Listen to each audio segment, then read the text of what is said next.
Riche collectionneur, musée, non, rien de tout cela. Ce paradis des taureaux de Sant'Agata est en fait un garage situé à quelques minutes de la capitale, dans une petite rue tranquille de Bagneux. Entre les établissements Cyclet et Lamborghini, c'est une longue histoire d'amour. Elle a débuté pour le patron des lieux en 1966. Pozzi venait de créer un département Ferrari et proposait la place de chef d'atelier à Edmond Cyclet. Il la refusa pour entrer en tant que mécanicien chez le tout nouvel importateur Lamborghini. Pourquoi Lamborghini, pas Ferrari par exemple?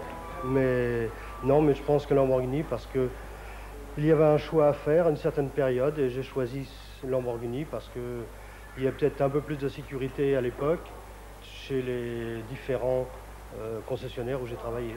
Voilà, c'est tout. Mais sinon, avec le temps, Lamborghini pour nous est devenu plus important que d'autres marques 12 cylindres. Parce que nous y croyons. Et effectivement, ils y croient, comme le prouve la qualité du travail effectué ici.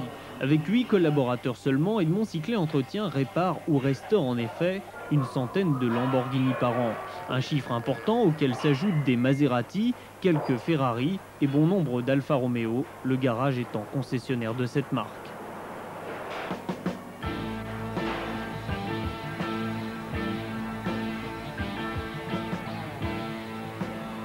Si pratiquement tous les modèles frappés du taureau sont représentés chez Cyclet Automobile, il en est une plus mythique que les autres que l'on trouve en quantité pour le moins inhabituelle. Le jour de notre visite, pas moins de 5 Miura étaient en effet en cours de restauration. Un travail de titan si l'on en croit le maître des lieux, cette bête au V12 en position centrale arrière étant la plus difficile à faire rouler aussi bien que les neuves.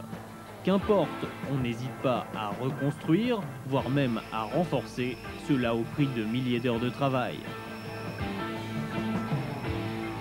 Une passion que l'on retrouve à tous les niveaux. Cela a valu à Cyclet Automobile d'avoir une clientèle composée de véritables amateurs. D'ailleurs, en découvrant cet endroit où acheter et faire entretenir sa voiture, c'est peut-être l'occasion de faire partie de cela. D'autant qu'avec la chute des cours ces derniers temps, les Lamborghini sont redevenus abordables. Une superbe Espada coûtant par exemple moins de 400 000 francs.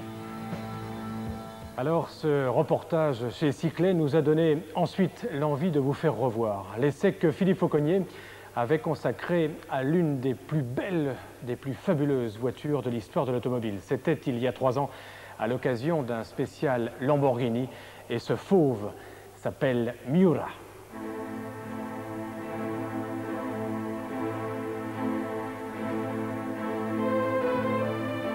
Miura du nom de la plus célèbre des races de taureaux de combat. À partir de ce jour, toutes les Lamborghini seront baptisées d'un nom appartenant à l'univers de la tauromachie.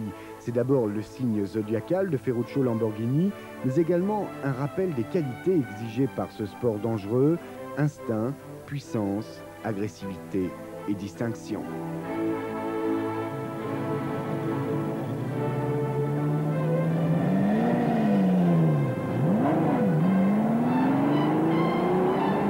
C'est en 1966 que la Miura fait son apparition au Salon de Genève sur le stand Berton.